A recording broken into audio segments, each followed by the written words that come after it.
Saatnya meraih mimpimu, arahkan pandangan ke depan, Tuhan kan menuntunmu. Sadarilah masa berganti, tantangan kan kita hadapi, bergandeng tangan untuk negeri, era kita menanti.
hidup. Adapun susunan acara pada hari ini yaitu yang pertama pembukaan, kedua sambutan, yang ketiga doa, yang keempat isi, dan yang terakhir penutup. Yang pertama yaitu pembukaan. Mari kita buka acara hari ini dengan membaca suratul Fatihah. Al-Fatihah.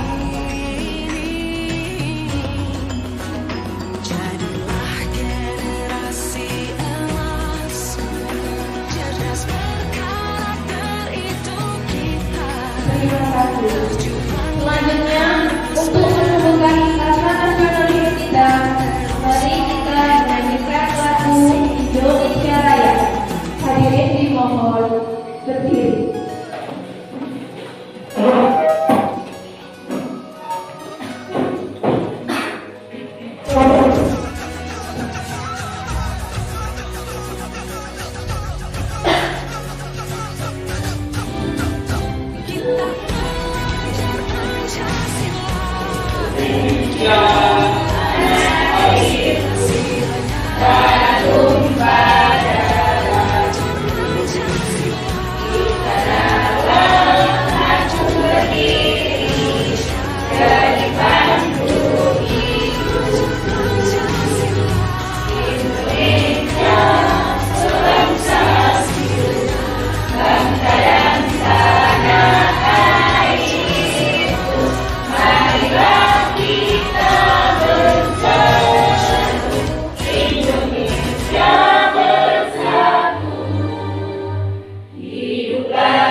Selanjutnya yaitu sambutan. Sambutan akan diberikan kepada Bapak Sunardi SPD selaku Kepala Sekolah SD Negeri Jabatan. Kepada beliau kami persilakan. Singkirkan egomu, oh kawan, demi negeri ini. Jadilah generasi emas, cerdas berkarakter itu berjuang dan harus berani dalam prestasi.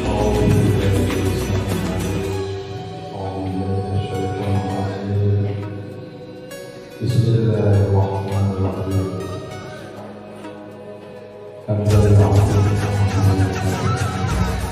Allahumma shalli ala sayyidina Muhammadin wa ala alihi Kita belajar wa sallam. kita bernafas dalam sila-silanya.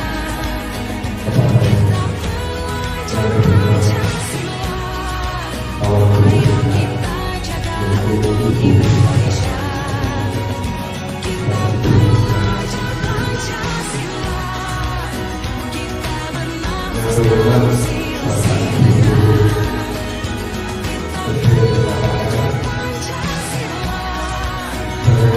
Kita jaga untuk Indonesia. Ibu Sanawiyah SPD selaku Kepala TK Al-Karamah dan Ibu Gurunya. Alhamdulillah, pertama-tama kami panjatkan puja dan bersyukur kepada Allah SWT yang mana di hari sekarang yang berbahagia ini Allah masih memberikan kita kesehatan dan memberikan rohani sehingga hari ini bisa berkumpul di ruang masjid kita ini dalam rangka diseminasi budaya positif tahun 2010. Kedua, sholat salat kita semangat pada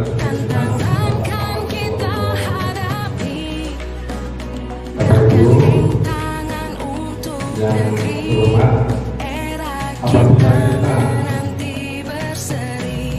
melalui perjalanan hidup ini, bagaimanapun, siapapun, walaupun kita nikmati hidupnya, kita dalam bulan kehidupan yang benar seperti ini, untuk selalu kita terus bekerja semaksimal mungkin yang kita mampu. Itulah kehidupan. Di malam hari tentu tidak kita benar itu karena kita masih banyak kehidupan. Oleh karena itu hari ini saya karena di sini ada juga calon guru. Sebab kemarin juga ada kalau ibu kita yaitu ibunya dari SPD dan Ibu Hegemah SPD juga mengalami seperti ini di calon penggerak. Tapi sekarang alhamdulillah sudah selesai sehingga hari ini penggeraknya di SD kita pakai calonnya ada. Kalau kita hitung dari kamar itu ada 19 hubungannya, 4 posisinya ada di SDG 3.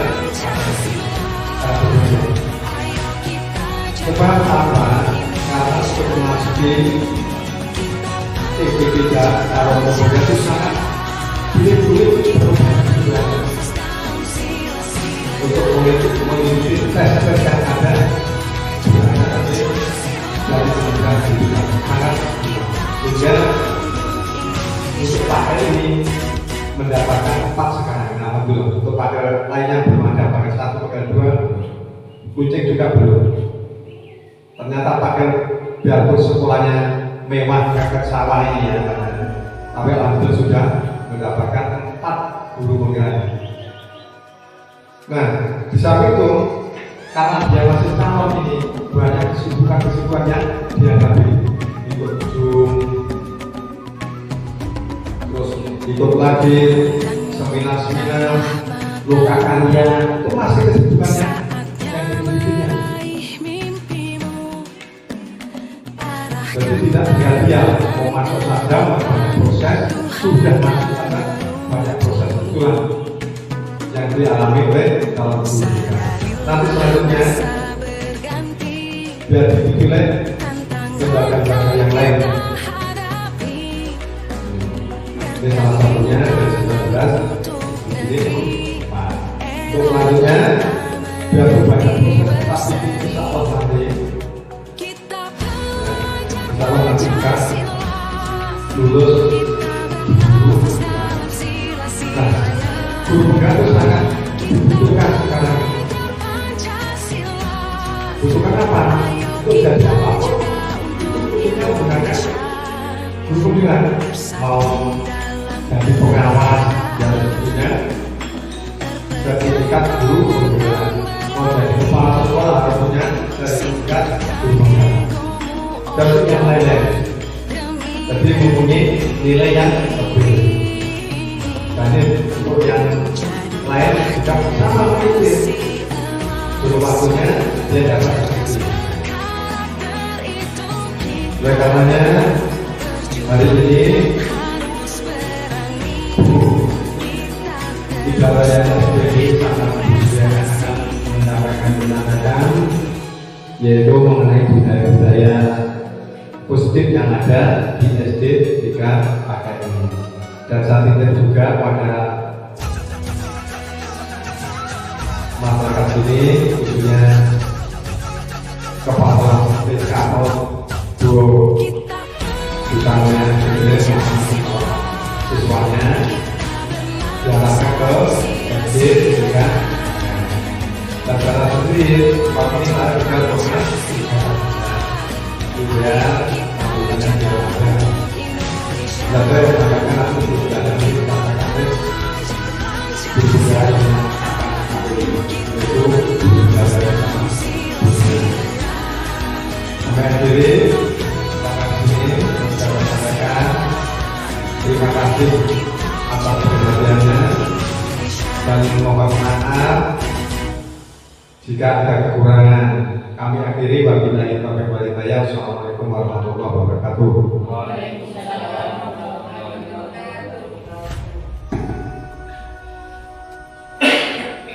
Disampaikan terima kasih. Acara selanjutnya yaitu doa. Doa akan dipimpin oleh Ibu Ida Bayati SPD. Pada beliau kami persilakan.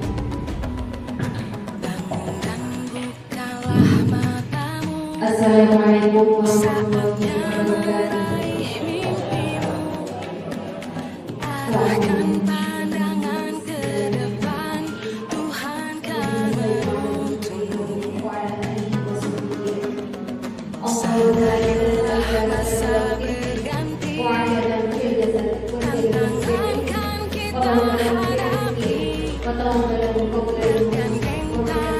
untuk negeri.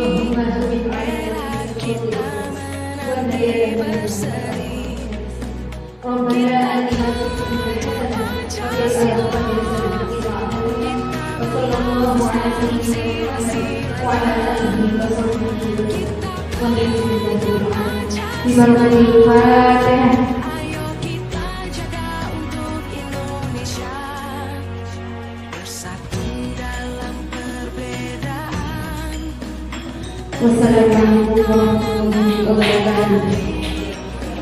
Singkirkan egomu, oh kawan. Acara selanjutnya yaitu inti. Untuk acara inti kami serahkan sepenuhnya kepada Ibu Ida Bayati SPD. Pada beliau kami persilakan. Berjuang dan harus berani, kita terus torehkan prestasi.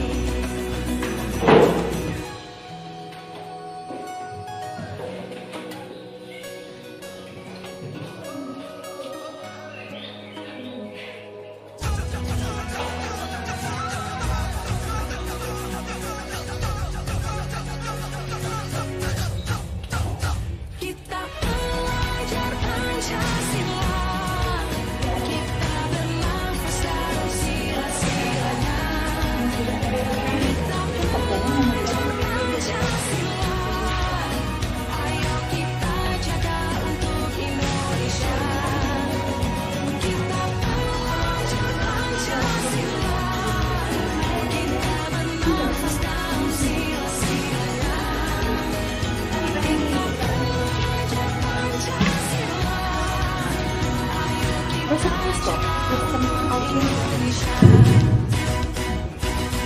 Assalamualaikum warahmatullahi wabarakatuh. A'udzu billahi minasyaitonir rajim. Bismillahirrahmanirrahim. Qala Allah Ta'ala fi kitabihil karim wa ala alihi wa sahbihi ajma'in. Amma ba'du. Yang saya hormati Bapak Kepala Sekolah kami, Bapak Sumardi. Yang saya hormati pula Ibu Kepala Sekolah dari TK Al-Karomah serta Ibu pendampingnya. Dan yang saya hormati pula Bapak Ibu Dewan Guru yang berbahagia. Pertama-tama marilah kita panjatkan puji syukur kehadirat Allah Subhanahu wa Ta'ala, yang mana pada kesempatan siang hari ini kita bersama-sama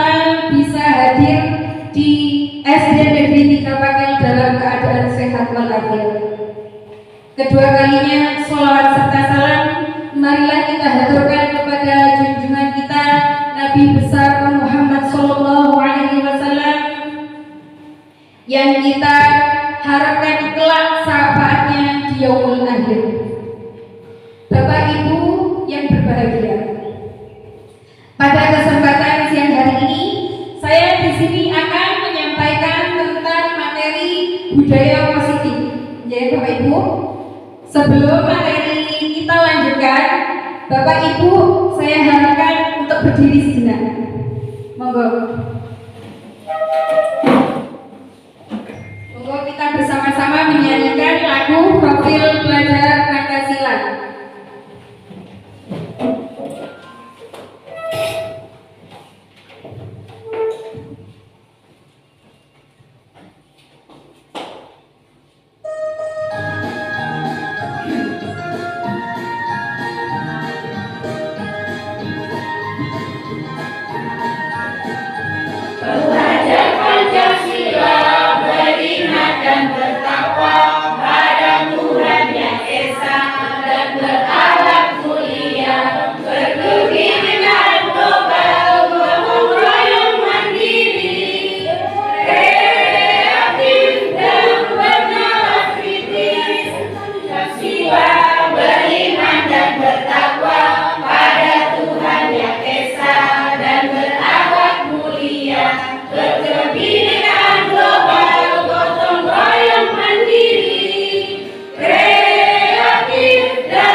Setelah melakukan tadi menyanyikan bersama-sama lagu Profil Pelajar Pancasila, yaitu di dalamnya tadi di lagu tersebut terdapat beberapa harapan dan impian sebagai seorang pendidik, ya.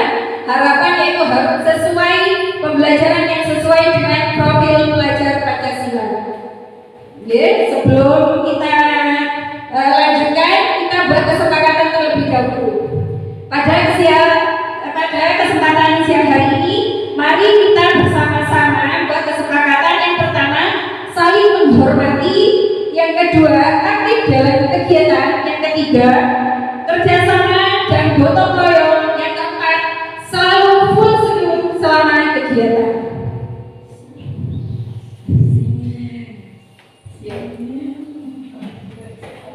Ini sedikit diperhatikan dulu di depan, budaya positif, ya. Sudah perhatikan. Nah, budaya positif yang jenengan pahami sedikit saja tentang apa sih budaya positif itu. Nanti tolong jenengan tuangkan dalam sticky note yang akan saya bagikan untuk Bapak Ibu. Kalau sudah selesai bisa ditempel di depan. Terima kasih.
Ya Bapak Ibu, jadi budaya positif di sini dari jawaban Bapak Ibu adalah ada yang nilai kebajikan yang berpihak pada murid.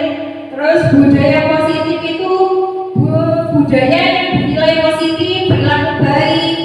Budaya positif itu adalah penerapan hal yang baik di sekolah. Terus ini budaya positif suatu pembiasaan.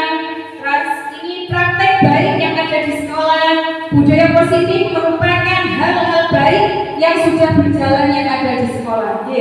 Jadi budaya positif itu sendiri adalah suatu nilai-nilai kebajikan atau kebiasaan yang ada di sekolah.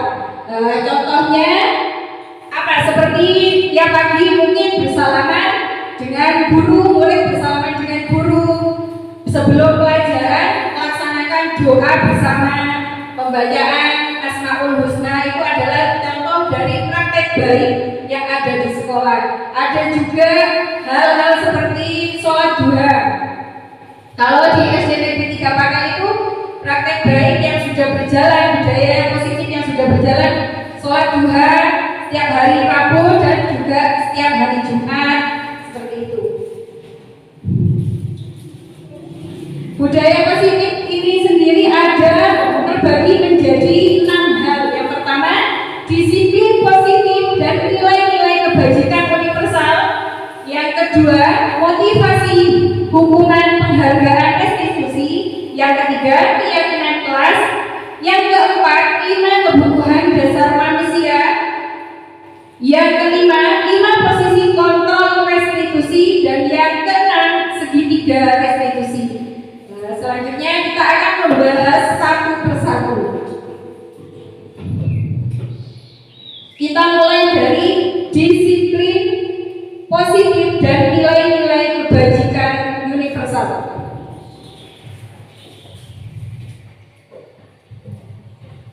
Apa yang terbayang dalam diri kita bila mendengar kata disiplin? Ya, disiplin itu merupakan suatu yang teratur, sering dilakukan peraturan yang ada, proses pendisiplinan diri anak yang ada di sekolah. Jadi itu yang disebut disiplin. Terus selanjutnya disiplin positif berasal dari bahasa Latin yang artinya belajar, makna asal berkonotasi disiplin diri dari murid-murid ini dari Plato ya. Yang mengungkapkan ini Plato. Disiplin ini membuat orang menggali potensi. Jadi potensi yang ada pada anak dengan disiplin yang diterapkan di sekolah itu bisa meningkatkan potensi yang mereka miliki. Kemudian motivasi, hukuman, penghargaan, dan restitusi. Motivasi di sini kita sebagai seorang pendidik harus bisa memotivasi anak didik kita, ya. Motivasi itu dorongan, bisa mendorong, dorongan dari luar, misalnya dari seorang guru, dari orang tua kepada anaknya, atau dorongan dari anak itu sendiri untuk gimana ke depannya memiliki hal-hal baik dan lain sebagainya. Kemudian di sini ada hukuman. Hukuman berarti guru kadang-kala menghukum anak sesuai dengan apa kesalahan anak yang mereka perbuat di sekolah. Terus konsekuensi ini apa? Dari kesalahan yang anak perbuat itu ada konsekuensi. Terus restitusi sendiri itu adalah proses memperbaiki kesalahan yang terjadi pada anak. Jadi misalnya anak buat kesalahan, bisa memperbaiki gimana caranya agar kesalahan tersebut tidak terulang lagi. Yaitu restitusi yang bisa dilakukan murid atau anak belajar memecahkan masalah itu sendiri. Anak paham bahwa dirinya sendiri yang pegang kendali, bukan orang lain. Jadi misalnya anak itu, contohnya ya, nakal di sekolah, suka nyala sama temennya. Tapi kalau anak itu sendiri tidak ada motivasi dari dirinya sendiri, kalau cuma guru sebatas memarahi dan lain sebagainya, itu kurang, ya. Jadi motivasi yang harus ada dalam diri anak itu sendiri, karena yang mengontrol seluruh itu ada pada dirinya sendiri. Jadi restitusi adalah proses menciptakan kondisi baik untuk murid untuk memperbaiki kesalahan mereka, sehingga mereka bisa kembali pada kelompok mereka dengan karakter yang lebih kuat. Jadi anak bisa memperbaiki kesalahannya dengan melakukan restitusi. Yang ketiga, keyakinan kelas. Mengapa keyakinan kelas? Mengapa tidak peraturan kelas saja? Kalau dulu kita kenal peraturan kelas, misalnya ada peraturan kelas 1 tidak boleh seperti ini, tidak boleh seperti itu, kelas 2 tidak boleh seperti itu ya. Yang biasa kita kenal itu peraturan kelas. Sekarang bukan peraturan kelas lagi, tetapi diganti menjadi keyakinan kelas. Ya, keyakinan kelas ini harus kita sepakati bersama-sama.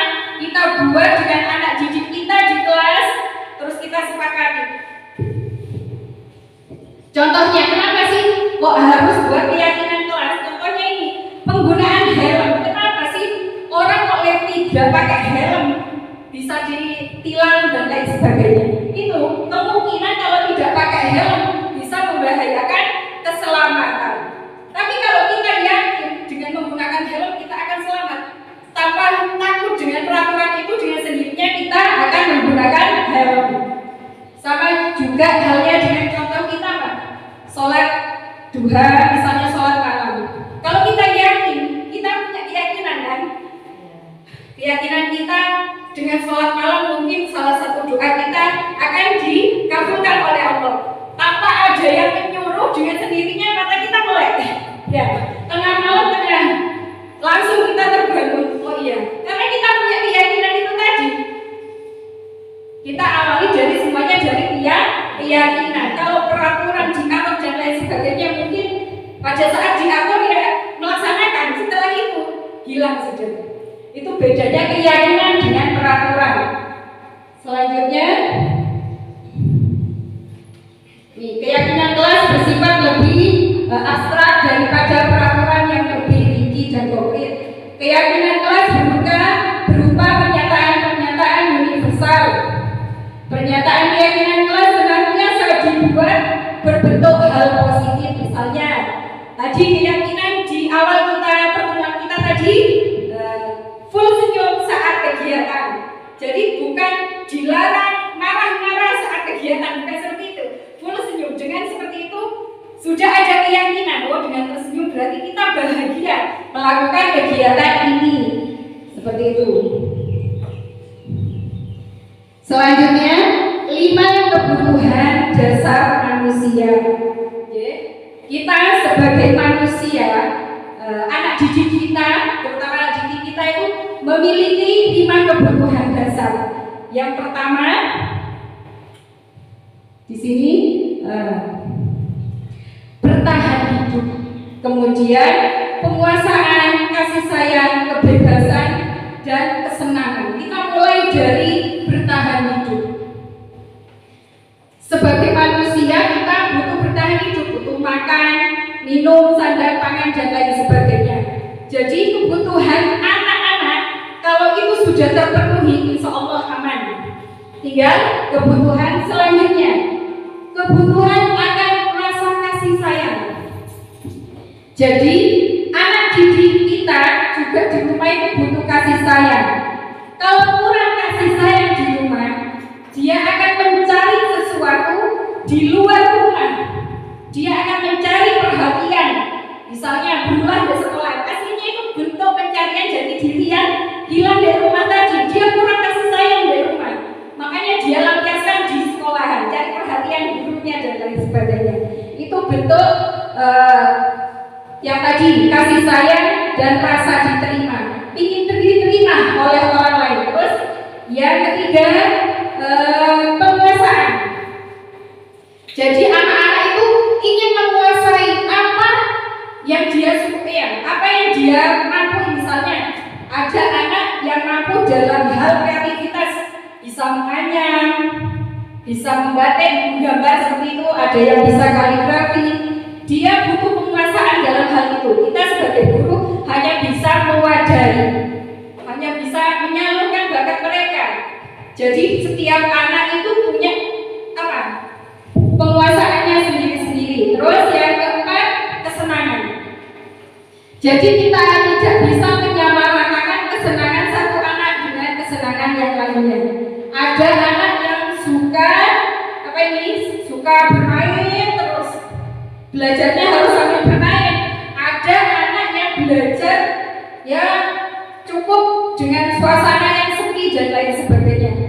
Kesenangan anak berbeda-beda. Kemudian yang terakhir, kebebasan. Jadi setiap anak memiliki kebebasan untuk memilih apa sih yang mereka harapkan untuk kedepannya, masa depan mereka itu seperti apa dan lain sebagainya. Itu kita sebagai guru juga harus memiliki memberikan kebebasan kepada mereka. Semua orang senantiasa berusaha untuk memenuhi kebutuhan dengan berbagai cara. Bila mereka tidak bisa mendapatkan kebutuhan dengan cara yang positif, ya mereka bisa melanggar. Yaitu tadi, bila anak di rumah tidak mendapatkan kasih sayang, mereka juga lampiaskan di sekolahan. Terus lagi, misalnya di rumah, anak kadang sama ibunya cuma dikasih uang 1.000, di sekolahan biaya jajan-jajannya mahal. Ya itu, yang mereka cari itu adalah hal tersebut, sehingga ya itu buat masalah lagi di sekolah. Jadi kebutuhan itu bisa harus terpenuhi semuanya. Dari kelimanya ini harus diusahakan sebaik-baiknya supaya tidak ada yang terkurang. Misalnya kasih sayang tadi, jangan sampai ada kekurangan penguasaan. Terus bertahan hidup itu tadi kayak uang jajan juga, makanan dan lain sebagainya. Kebebasan bebas melakukan ekspresi anak-anak. Jadi anak-anak itu tidak harus pinter solotan semua. Kan yang suaranya enak juga yang tidak terlalu banyak. Jadi kita misalnya ada yang pinter matematika, ada yang pinter cuma kreativitas menggambar dalam hal pelajaran nggak bisa, ya itu saja. Kita cukup mengembangkan apa yang ada pada diri anak. Karena kodratnya kita sebagai pendidik menurut Ki Hajar Dewantara itu hanyalah sebagai penuntun. Jadi guru itu hanya menuntun. Kalau namanya menuntun berarti pelan-pelan, ya mengarahkan. Anak didik kita ini sudah punya kemampuan sendiri, sudah bawa keunikan mereka sendiri sejak mereka lahir. Mereka sudah ada bakat yang mereka bawa.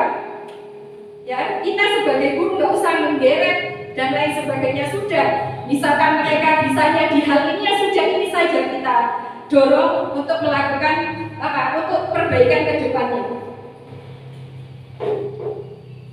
Yang kelima, 5 posisi kontrol restitusi. Dari kelima posisi kontrol ini, hal apa saja yang biasa kita lakukan di sekolah? Ya, kita sebagai pendidik, kita mungkin sering melakukan dari kelima Yang pertama penghukum. Ya. Sudah pasti sebagai seorang guru karena masih ya ini belum, kalau saya sendiri mungkin sering melakukan posisi sebagai penghukum. Posisi sebagai penghukum ini seperti kalau kamu tidak melakukan, awas ya, berdiri di depan kelas seperti itu, bersihkan ruang kelas dan lain sebagainya, itu penghukum. Jadi bila anak kita melakukan kesalahan, kita memberikan hukuman. Terus yang kedua, pembuat merasa bersalah. Kamu nak kenapa sih kok seperti ini? Gak kasihan sama bu guru? Pernah melakukan hal seperti itu atau tidak? Pernah. Ya. Kemudian lagi menjadikan anak sebagai teman. Kita sebagai guru memposisikan diri kita kepada anak didik kita itu sebagai teman. Misalnya ada anak diomongi keras gak empan sudah dan lain sebagainya, itu cara tadi. Cara ketiga, kita posisikan diri kita sebagai teman. Dengan menggunakan ini, membuatkan alasan-alasan untuk muridnya. Ayolah, lakukan demi ibu. Mengapa kamu tidak mau? Ingat, tidak. Ibu pernah bantu kamu. Ayo duduk bareng sama anak didik kita, bicara, ngobrol bareng. Tapi juga tidak baik kalau terlalu sering memposisikan diri kita sebagai teman untuk anak didik kita. Kenapa? Akibatnya kadang melunjak anak didik kita, juga kurang ideal. Terus yang keempat, posisi sebagai pemantau. Pemantau, kita sebagai guru menghitung kesalahan anak didik kita itu juga kurang baik. Hanya mengawasi kok, pada saat kita tidak mengawasi, anak didik kita langsung ribut. Itu kurang baiknya di sisi pemantau. Yang paling ideal adalah posisi manajer. Ya, posisi manajer ini kita sebagai pendidik itu menanyakan kepada anak didik kita tentang keyakinan kelas yang sudah kita bentuk. Jadi kita melakukan langkah-langkah gimana anak didik kita itu bisa menyelesaikan masalah yang dia buat sendiri dan mencari solusi itu sendiri. Jadi langkah menjadi manajer guru, pendidik sebagai manajer ini menghargai diri sendiri supaya anak didik kita itu bisa mandiri, menyelesaikan masalah yang mereka buat, mencari solusi supaya kejadian tersebut atau hal-hal yang jelek tersebut tidak terulang lagi ke depannya. Jadi posisi yang paling baik adalah menjadi seorang manajer. Manajer, dalam posisi seorang manajer ini kita harus berkolaborasi dengan anak didik kita, bukan guru saja yang kamu tidak boleh seperti itu. Jadi anak dengan guru saling berkolaborasi. Kemudian yang terakhir, segitiga restitusi. Segitiga restitusi ini yaitu langkah yang bisa kita ambil apabila menemukan kesalahan yang terjadi pada anak, sehingga anak itu bisa menyadari akan kesalahan yang dia lakukan dan untuk memperbaiki kesalahan tersebut supaya di kemudian hari tidak terulang lagi. Yang pertama, menstabilkan identitas. Pertama dulu, menstabilkan identitas. Yang kedua, validasi tindakan yang salah. Yang ketiga, menanyakan keyakinan kelas. Sudah? Berbuat salah itu tidak apa-apa. Tidak ada manusia yang sempurna. Saya juga pernah melakukan kesalahan. Kita bisa menyelesaikan ini. Bapak Ibu mencari siapa yang salah, tetapi Bapak Ibu mencari solusi dari permasalahan ini. Kamu berhak merasa begitu. Kamu sedang menjadi teman yang baik untuk dirimu sendiri. Ini bahasa-bahasa yang bisa kita gunakan dalam praktek restitusi segitiga. Ya, sampun. Tadi kita sudah belajar tentang beberapa hal budaya positif yang di dalamnya tadi tentang sebagai seorang penghukum,